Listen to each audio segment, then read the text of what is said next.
Hello students, अस्सलाम वालेकुम। मैं हूं AD Sagar, your physics teacher.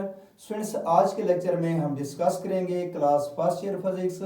और जो मेरा टॉपिक है आज का वो है magnetic force on current carrying conductor placed in the uniform magnetic field.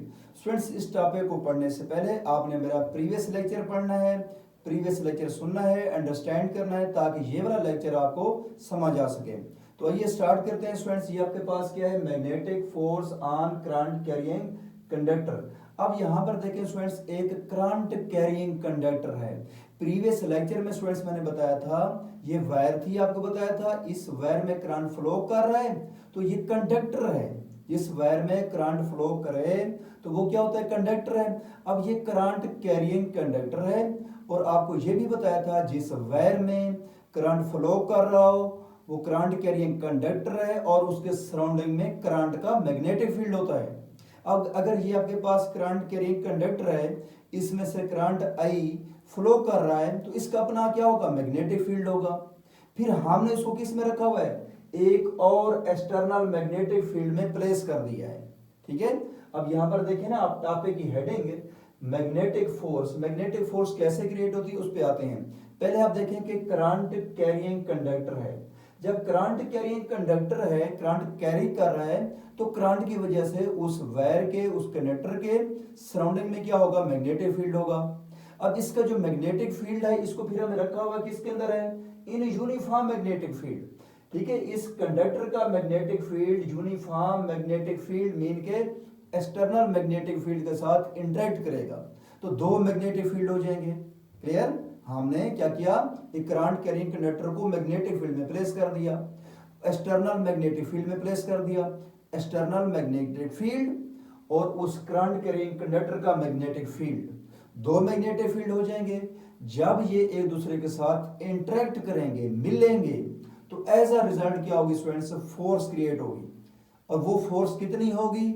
अब यहां पर मैं नेक्स्ट बताता हूं कि वो फोर्स कितनी है। पहले आप इस पैराग्राफ को पढ़ें। यहां पे लिखा हुआ है कि when a current carrying conductor having its own magnetic field, जो क्योंकि करंट कैरी कर रहा है कंडक्टर, तो करंट की वजह से उसका अपना मैग्नेटिक फील्ड होगा।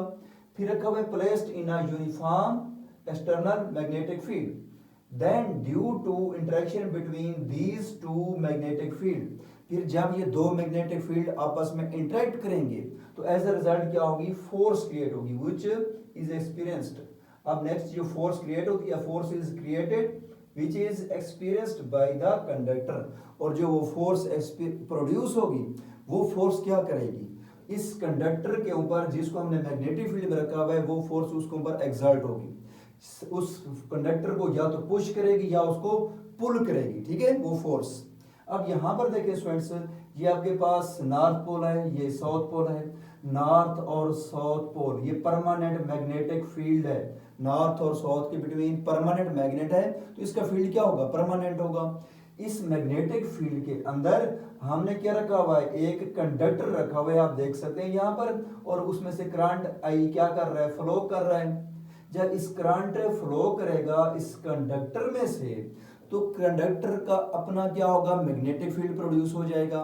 इस करंट कैरिंग कंडक्टर का अपना मैग्नेटिक फील्ड, और क्योंकि नॉर्थ टू साउथ तो मैग्नेटिक फील्ड लाइंस मूव कर ही रही हैं, क्योंकि magnetic field line north to south move करती हैं, इस कंडक्टर को हमने एक्सटर्नल मैग्नेटिक फील्ड में भी प्लेस किया हुआ है। तो करंट इस कंडक्टर में जब फ्लो करेगा, तो इस कंडक्टर का magnetic field external magnetic field के साथ इंटरेक्ट करेगा, तो as a result force produce होगी। और वो फोर्स कितनी होगी? वो कौन से फैक्टर्स पे डिपेंड करती है? तो वो फैक्टर्स हमारे पास चार फैक्टर्स हैं। तो वो यहां पर मैंने लिखे हैं कि जो फोर्स क्रिएट होगी वो डायरेक्टली प्रोपोर्शनल किसकी होगी? करंट के। इट्स मीन कि हम जितना ज्यादा करंट फ्लो कराएंगे, इस करंट की वजह से इस कंडक्टर का उतना ज्यादा स्ट्रॉन्ग मैग्नेटिक फील्ड होगा, हायर मैग्नेटिक फील्ड होगा, तो एज अ रिजल्ट फोर्स भी क्या होगी? ग्रेटर होगी। ठीक है। और दूसरी बात, अगर हम इस फोर्स को बढ़ाना चाहते हैं, इंक्रीज करना चाहते हैं, लेंथ ऑफ द कंडक्टर पे भी डिपेंड करती है। अगर स्टूडेंट्स जो हमने कंडक्टर यहां पर मैग्नेटिक फील्ड में प्लेस किया हुआ है, अगर हम इसकी लेंथ को इंक्रीज करते हैं, तो लेंथ इंक्रीज करने से फोर्स भी क्या हो जाएगी? इंक्रीज हो जाएगी, क्योंकि वो ग्रेटर लेंथ पे क्या होगी? अप्लाई होगी। तो टोटल नेट फोर्स क्या हो जाएगी? बढ़ जाएगी। इसके बाद जो है नेक्स्ट फैक्टर है मैग्नेटिक फील्ड बी।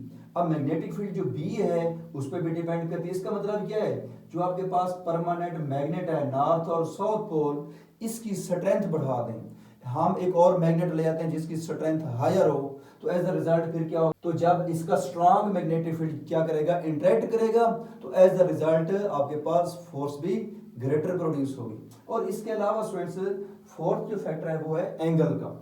एंगल का मतलब क्या है, आपने कंडक्टर को, ये कंडक्टर को देखो आप यहाँ पर students magnetic field top to bottom north to south है, और कंडक्टर को मैंने कैसे प्लेस किया हुआ है, उसके साथ परपेंडिकुलर प्लेस किया हुआ है। ठीक है, आपने कंडक्टर को परपेंडिकुलर प्लेस करना है। अच्छा, इसी तरह आप उसको पैरेलल भी कर सकते हैं, एंटी पैरेलल भी कर सकते हैं। किसको, कंडक्टर को, लेंथ ऑफ द कंडक्टर को किसके साथ, मैग्नेटिक फील्ड के साथ। तो जब डिफरेंट एंगल होगी तो फोर्स आपके पास डिफरेंट आएगी, राइट।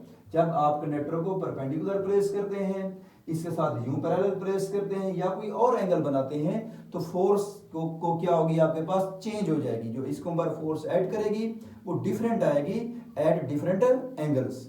अब यहां पर देखिए स्टूडेंट्स, मैंने 4 फैक्टर लिखे हैं।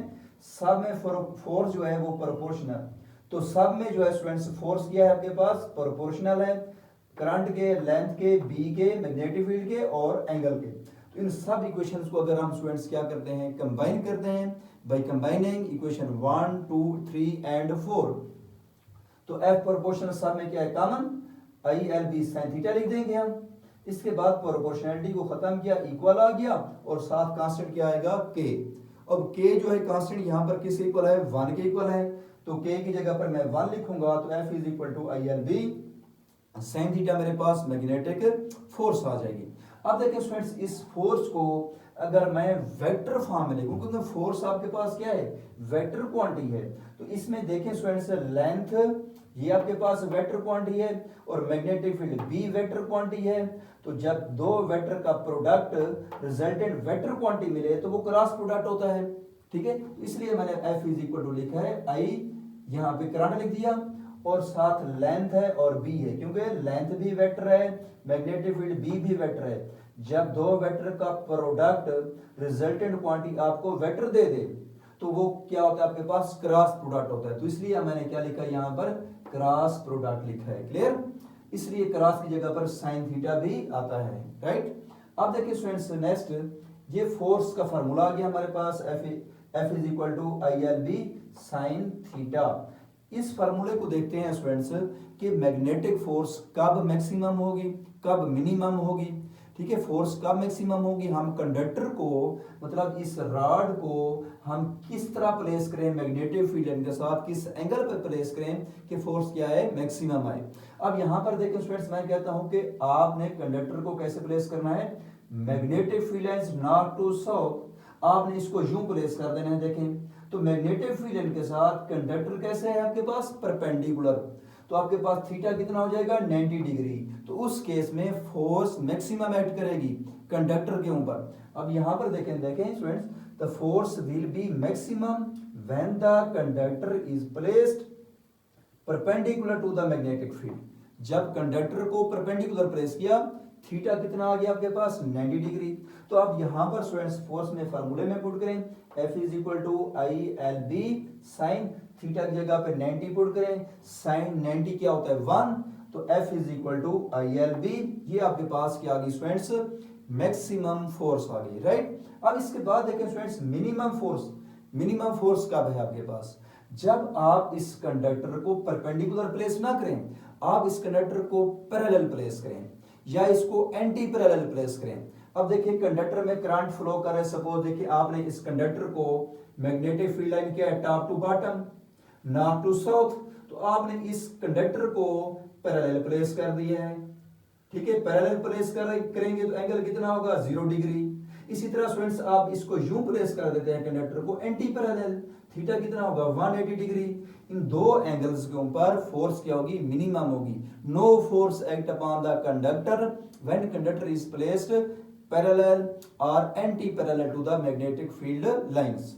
अब यहां पर देखें students, F is equal to ILB sine, या सॉरी, अब यहां पर देखें स्टूडेंट्स, मिनिमम फोर्स आपके पास क्या है, the force will be minimum when surface is placed parallel or, surface लिख दें आप या कंडक्टर लिख दें यहाँ पर, ठीक है, आप सरफेस लिखें या यहाँ पर आप कंडक्टर भी लिख सकते हैं। व्हेन कंडक्टर इज प्लेस्ड, क्या लिखा हुआ है, पैरेलल और anti parallel to the magnetic field. अब पहले मैं कहता हूं व्हेन पैरेलल, कंडक्टर को मैग्नेटिक फील्ड के साथ पैरेलल प्लेस करते हैं तो पैरेलल केस में थीटा कितना हो जाता है, 0 डिग्री। अब यहां पर है students F is equal to ILB sine theta कितना लिखेंगे, 0 डिग्री, जब आपने कंडक्टर को पैरेलल प्लेस किया किसके साथ, मैग्नेटिक फील्ड के साथ।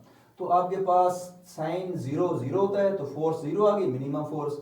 इसी तरह दूसरा एंटी पैरेलल, एंटी पैरेलल में थीटा कितना होता है, 180 डिग्री, तो F is equal to ILB sine 180 degree, तो साइन 180 भी 0 होता है तो फोर्स मिनिमम आ गई।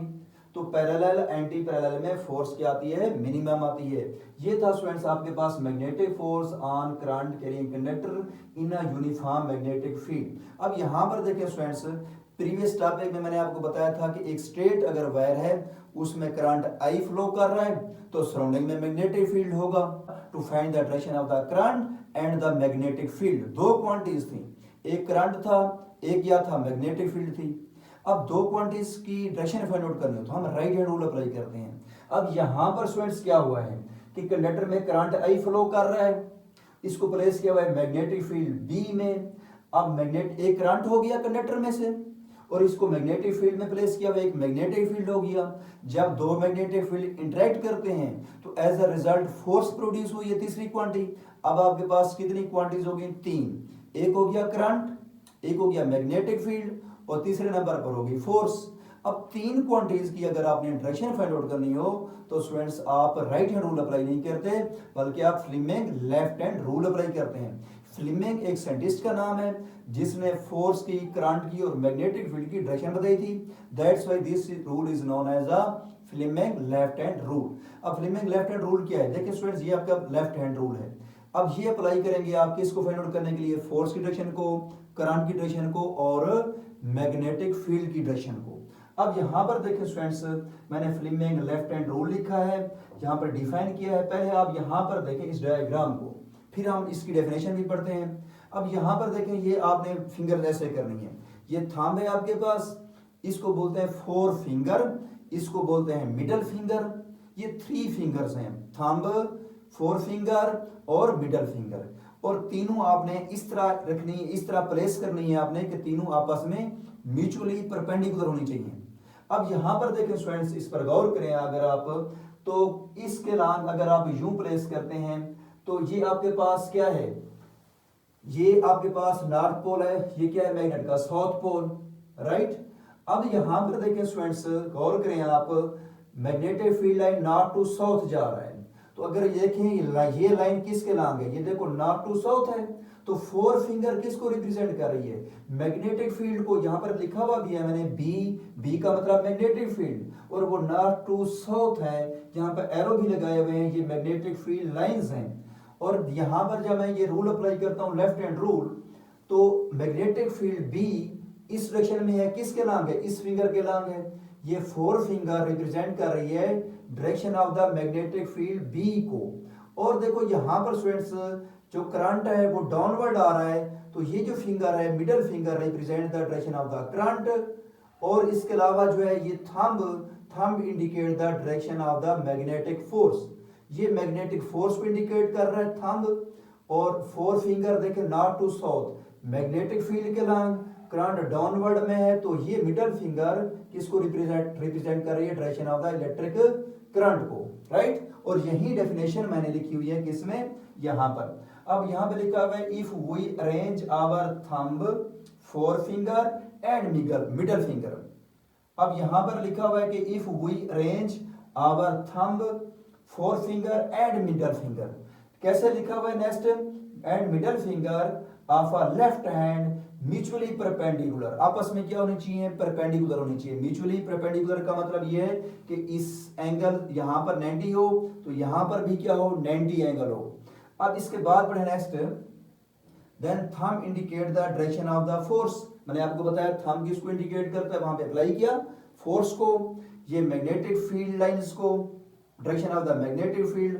अब नेक्स्ट लिखें अब नेक्स्ट पढ़े आप यहाँ पर, four finger represent the direction of the magnetic field and then middle finger will represent the direction of the electric current. ये आपके पास लेफ्ट हैंड रूल। अब ये आपके पास देखिए फोर फिंगर किसको रिप्रेजेंट करता है, direction of the magnetic field, middle finger represent the direction of the current. अगर देखें यहाँ पर ये करंट डाउनवर्ड है, ये करंट के लॉन्ग हो गया fore middle finger, forefinger magnetic field के long, thumb indicate the direction of the force. Clear? ये थी स्टूडेंट्स हमारे पास फ्लेमिंग लेफ्ट हैंड रूल और direction of the magnetic field. Clear? अब नेक्स्ट इसके बाद स्टूडेंट्स एक छोटा सा टॉपिक है हमारे पास, मैग्नेटिक फ्लक्स डेंसिटी। ठीक है, पहला टॉपिक हमारे पास क्या था, यहाँ पर देखें अगर आप लिखा हुआ है कि magnetic force on current carrying conductor in uniform magnetic field. हमने फोर्स फाइंड आउट की, मैक्सिमम फोर्स देखी, मिनिमम फोर्स देखी, और फिर फोर्स की हमने डायरेक्शन देखी हमने कि फोर्स करंट और मैग्नेटिक फील्ड की डायरेक्शन क्या है, Fleming left hand rule apply किया। इसके बाद एक छोटा सा नेक्स्ट टॉपिक था तो वो भी इसके साथ मैंने एडजस्ट कर दिया है। अब यहाँ पर क्या है, मैग्नेटिक फ्लक्स डेंसिटी। ये मैग्नेटिक फ्लक्स डेंसिटी क्या होती है, अब यहाँ पर देखें स्टूडेंट्स, मैग्नेटिक फ्लक्स डेंसिटी, उस पैराग्राफ को डेफिनेशन को पढ़ने से पहले अगर आप इस फार्मूले को देखें जो कि मैंने यहाँ पे लिखा हुआ है, ये फार्मूला मेरे पास किसका है, फोर्स का है, मैग्नेटिक फोर्स का। F is equal to I L B sine theta. इसके बारे में मैंने बताया आपको, आई करंट है, एल क्या है, लेंथ है, बी क्या है, मैग्नेटिक फील्ड है, और इसी बी को हम मैग्नेटिक फ्लक्स डेंसिटी भी कहते हैं। ये जो बी है magnetic field, that is also known as the magnetic flux density. कब कहेंगे इसको मैग्नेटिक फ्लक्स डेंसिटी, जब बी किस इक्वल होगा, एफ है, आई और एल क्या हो रहा है यहाँ पर मल्टीपल, तो इस साइड पर आकर क्या होगा, डिवाइड। तो यहां पर देखें अगर आप B is equal to F over I L, ये फार्मूला कहां से आया, ये देखें आपके पास मैग्नेटिक फोर्स है, ये B यहां से निकाला है मैंने, B इज इक्वल टू क्या बनता है, एफ ओवर आई एल।